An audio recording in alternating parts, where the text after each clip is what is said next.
السلام عليكم ورحمة الله وبركاته.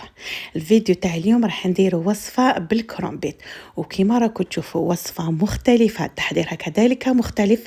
كنت شاركتها معكم، عندي بزاف يعني هذه 3 سنين ولا قلت نزيد نشاركها مع احبتي. سميتها لكم عصبان الكرومبيت، وصح تشبه العصبان في طريقة التحضير وكذلك في الطعم. راح ديروا دولمة تاع كرومبيت بطريقة مختلفة وبزاف بنينه على دولمة كرومبيت الموالفين نحضروها.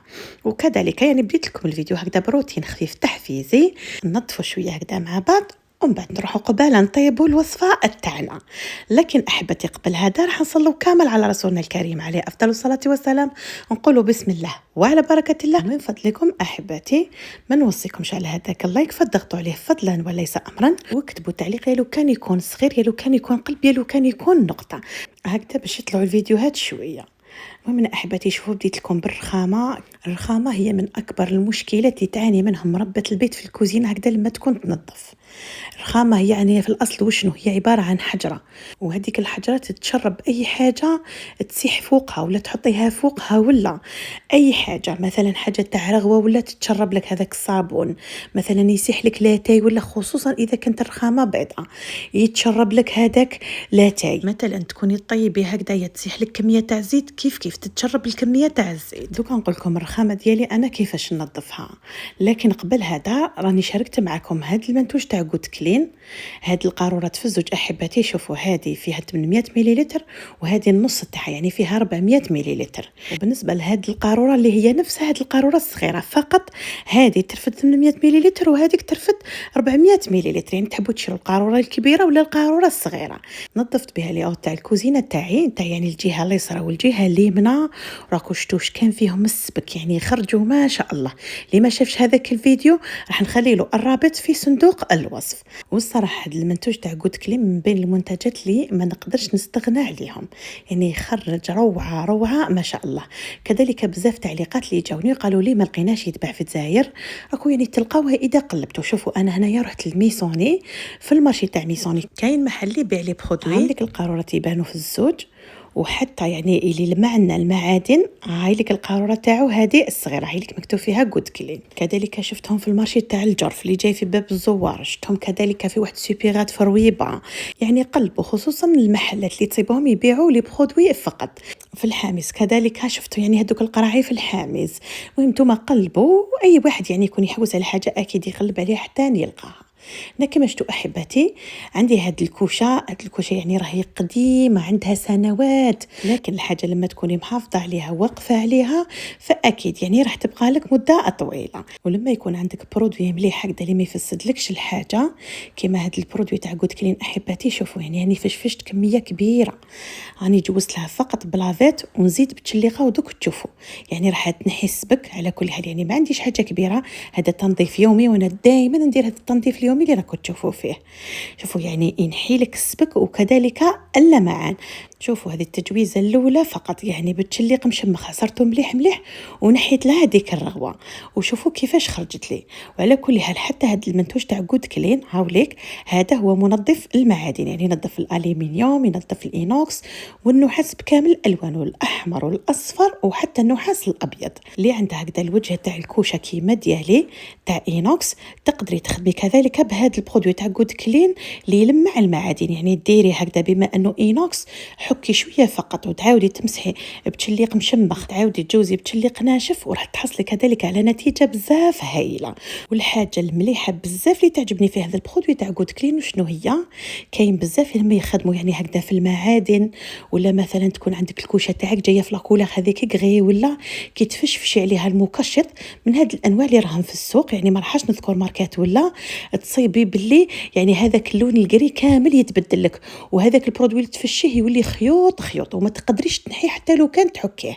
انا احبتي هذه الماركه تاع الكوشه تاعي بزاف اللي يسالوني، الماركه تاعها هي تكنو تيرم وهي ماركه ايطاليه عندها 5 رؤوس، وشريتها من الحامز. اذا رحت للحامز ولا ولقيت يعني كوشه كيما ديالي ولا تصيبوا في الابيض تصيبوا في الكغي، الله يعلم اني كاين هذو زوج الوان، لكن انا عندي بزاف المشكله ملي شريتها عندها 10 سنوات ما على باليش اذا راهي متوفره دركا ولا لا. انا حاصل اذا تلاقيت معها نصورها لكم ونجيب كارت فيزيت الفيزيت ولا ارقام الهاتف ونجوزهم لكم في فيديو. هذا يعني واش نقدر ندير. نكمل لكم على الايجابيات تاع هذا البرودوي تاع جود كلين.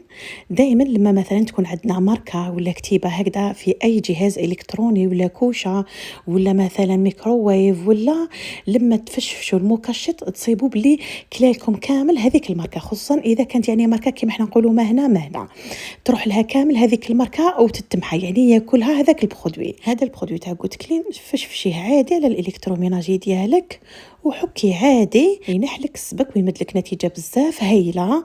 راني وريت لكم في الفيديو اللي نظفت فيه لي اوت، اللي ما شافوش نخلي له الرابط في صندوق الوصف، لكن يحافظ لك على المعادن ولا الالكتروميناجي اللي تكوني تنظفيه فيه.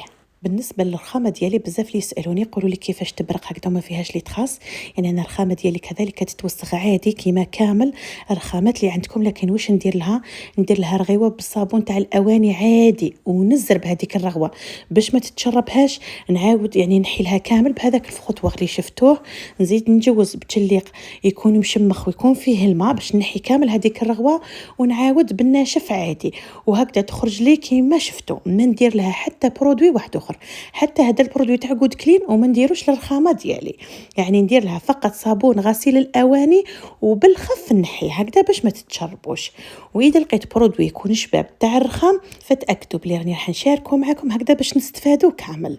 واللي راهي تشوف في هذا المقطع من الفيديو واذا عندك يعني اي برودوي راه مساعدك ولا راه مخرج لك الرخامه تاعك شابه، فقول لنا في التعليقات، واللي يقراو هذاك التعليق يكثروا له لجام هكذا باش يطلع لي فوق كامل ونشوف.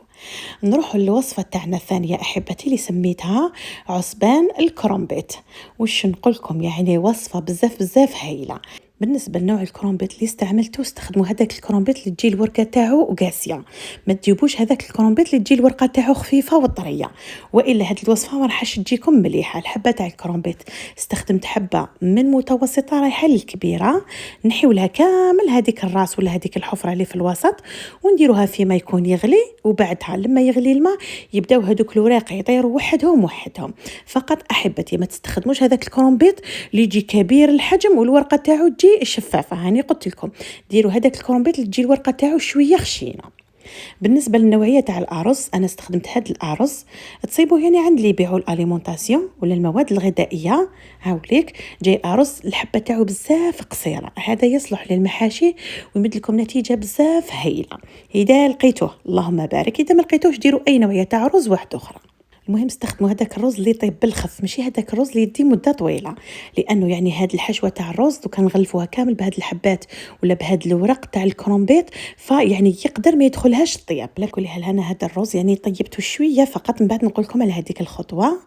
انا الاوراق ضروري نحيو لهم هذا الجزء لانه يجي عاصي. هاي ليك يعني الاوراق كامل راح نديرهم نفس الشيء، فقط فصلتهم، يعني اللي كبار اللي متوسطين وهادو الصغار كذلك نخدموا بهم. نديروا زوج ورق ولا ولينا حبه كبيره.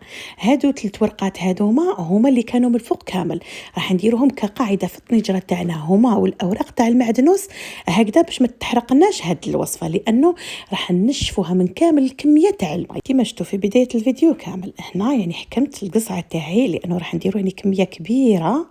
كان عندي شويه فيونداشي حسيت باللي شويه قليله، وليت يعني رحيت معها نص صدر تاع الدجاج. البصل راح نديرو كميه كبيره، يعني هاد الوصفه ولا هاد العصبان تجي فيه كميه كبيره تاع الخضار. شوفوا احبتي درت 3 حبات تاع البصل، درت واحده مدوره وزوج من البصل الطويل لكن يعني كانوا خشان رحيتهم كامل، يعني كميه كبيره تاع البصل. درت ربطه تاع معدنوس، كان عندي شويه فلفل حلو كنت مقطعته مكعبات كذلك ضفت حبه تاع حار هذاك اللي يجي صفر لكن يعني ماشي حاره بزاف، يعني تطلق لي البنه فقط. بالنسبه للتوابل درت الملح ودرت فلفل الكحل ودرت فلفل عكري فقط. اذا حبيتوا اي اضافات تقدروا تضيفوهم. هذا معجون الفلفل الحلو وهو يعني يجي في هذه الوصفه، لانه هذه الوصفه احبتي هي وصفه تركيه. اذا ما عندكمش راح تبازيو على الفلفل العكري وديروا كذلك يعني نص مغرف كبيره ولا تاع لا طوماط كونسونطري. بالنسبه للكميه تاع الزيت نديروا نص كاس تاع الزيت. ضروري هاد الحشوه تجينا ميدومه هكذا باش الرز اللي راح نديروه يجي لداخل مفلفل كل حبه وحدها. وكذلك في الاشواق حكمت 3 حبات تاع طوماطيش تاع الحب يكونوا متوسطين، نحيت لهم كامل هذيك القشره البرانيه ورحيتهم كيما شفتوا. درت نصف الكميه والنص اللي بقات من بعد راح نديروها في المرق. بالنسبه للكميه تاع الرز درت كاس ونص. تقدروا ديروا كاس تاع الرز كيما حبيتوا، كاس وربع حتى كاس ونص. هذاك الرز تقدروا ديروه يعني بدون طهي، فقط تشلوه مليح مليح وتحطوه مع الحشوه ديالكم. انا حبيت يعني نسرع شويه ولا باش نضمن بلي هذا الرز تاعي يطيب لي 100%، واللي درته فوق النار بعد ما شللته تقريبا واحد 3 دقائق 4 دقائق 5 دقائق، يعني ما تزيدولوش هكذا باش لما نديرو في الحشوه ما يعجنليش. خلط كامل المكونات تاوعي مليح مليح. راح تجيبوا طنجره اللي طيبوا فيها، من المستحسن تكون طنجره قصيره كما يقولوا، ولا مقلاه، ولا اذا ما عندكمش. درت هذوك العيدان تاع المعدنوس كامل من تحتها. هادو الاوراق 3 هما اللي كانوا من الفوق كامل، مرات يجوا مطاشين شويه، مرات يجوا متقوبين، ما نقدروش نحشيوهم، نديروهم كقاعده هكذا باش من بعد اذا يعني تحرق لنا هاد الظلمه ولا يعني قصتها شويه هذيك الشياطه تجي فيها هذوك الوراقي، ما تجيناش في الحبات تاع العصبان ديالنا، ولا ما تجيناش في الحبات تاع الظلمه تاع الكرومبيت ديالنا. هذه هي طريقه بزاف سهله. راح تحكموا هكذا بول ولا يكون متوسط ماشي كبير، ديروا الورقه ديالكم. هذا النوعيه تاع الكرومبيت يعني تجي هي اصلا مدوره، شوفوا نحطها هكذاك في هذاك البول تجي معاه سوا. هنا الكميه تاع الحشو نتوما ما حبيتوا، انا كاين حبيبات درت لهم مغرفه تكون بومبي، وكاين اللي درت لهم حتى مغرف كبيره ونص، نتوما يعني كيما حبيتوا. لموا لهم الاطراف مليح مليح وتحطوهم عادي في الطنجره ديالكم. فقط شوفوا كيفاش راني نحط. انا راح ندير يعني 2 طبقات. الطبقه التحتانيه الغلقه تاعها درتها للفوق، لخاطر من بعد راح نقلبوا هذه الطنجره.